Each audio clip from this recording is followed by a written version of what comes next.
Close your eyes for a moment and imagine an empire so vast it stretched from the Pacific Ocean to the heart of Europe. An empire whose architecture defied explanation, whose technology surpassed understanding. Welcome back to Whispered Chronicles, Echoes of Forgotten Lore. In our last video, we mentioned the lost empire of Tartary, an empire that, according to some, was deliberately erased from history itself. This is the story of Tartary. In dusty archives and forgotten library corners, there exist maps, old maps. Maps from the 16th, 17th, and 18th centuries. And on these maps, sprawled across the northern reaches of Asia, you'll find a name that appears again and again: Tartaria, sometimes Tartary, sometimes Grand Tartary. The cartographers of Europe, they knew this place. They drew its borders, they labeled its cities, and then somewhere between the pages of history, it vanished. But here's where the story becomes strange, because if you ask a historian today about Tartary, they'll tell you it was simply a catch-all term. A vague European label for the lands of Central Asia, the domains of various Mongol and Turkic peoples. Nothing more than a geographic convenience, a name for the unknown. But some people, they've looked at those old maps and seen something else entirely. They've seen evidence of erasure, of a conspiracy written in the negative space of our history books. Walk through the streets of St. Petersburg, stand before the Winter Palace, look up at the Kazan Cathedral. These buildings, we're told, were constructed in the 18th and 19th centuries, built by Russian hands using the techniques of their time. But those who question the official narrative see something different.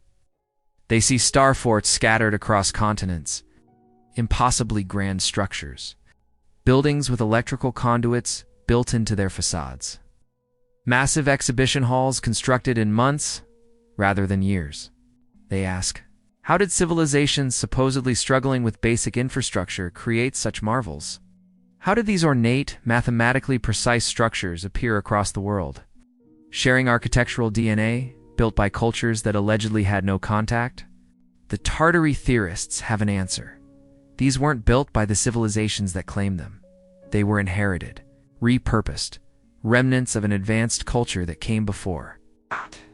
They point to old photographs.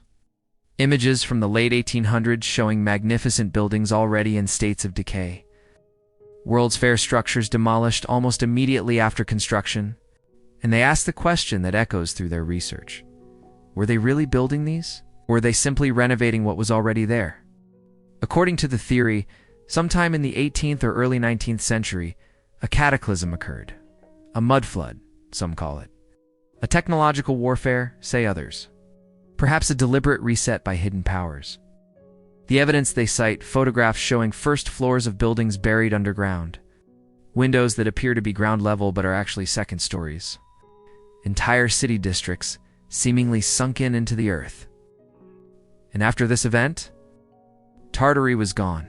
Not just the empire, but the memory of it. Rewritten, redistributed, its territories carved up and assigned to other nations. Its achievements credited to other peoples.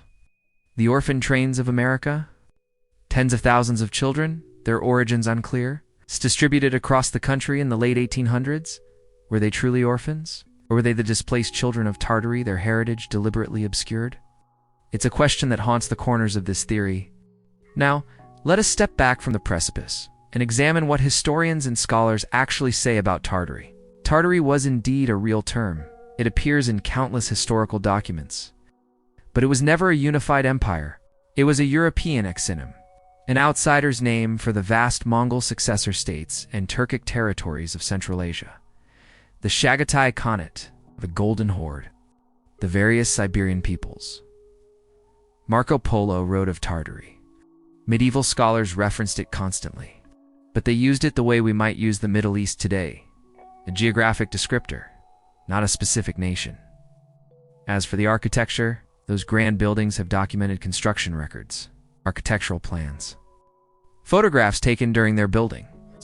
The Winter Palace took decades and thousands of workers. The Chicago World's Fair structures were temporary, made of plaster and wood, deliberately designed for demolition. And the buried first floors? In cities built on marshland or river deltas, Streets were often raised over centuries to combat flooding. It's urban geology, not evidence of catastrophe. But here's what's fascinating about the Tartary theory. It's not really about maps or mud floods or buried buildings. It's about the space between what we're told and what we can see with our own eyes.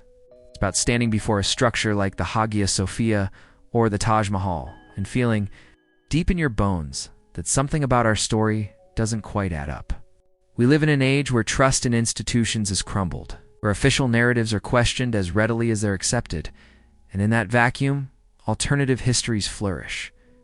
The Tartary theory offers something intoxicating, the idea that we've been lied to, that our ancestors were more advanced than we believed, that hidden within the accepted version of history lies a grander, stranger truth.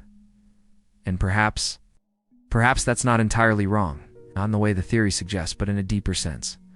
History is written by victors, we're told.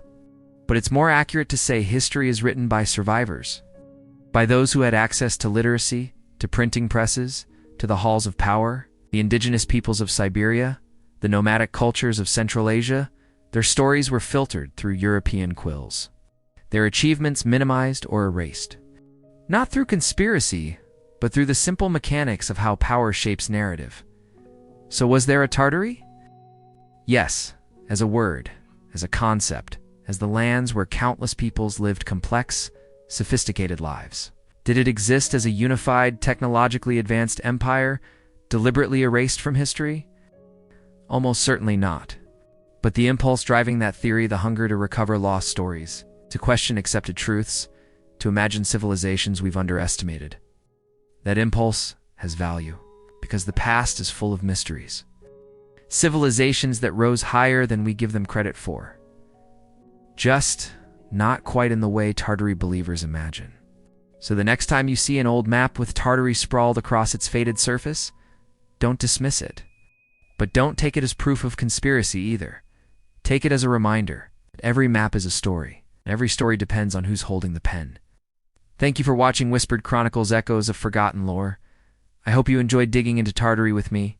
If you did, please like this video and share it with anyone you think would find Tartary interesting. Until next time, keep questioning, keep wondering, keep thinking. Just remember to stay safe.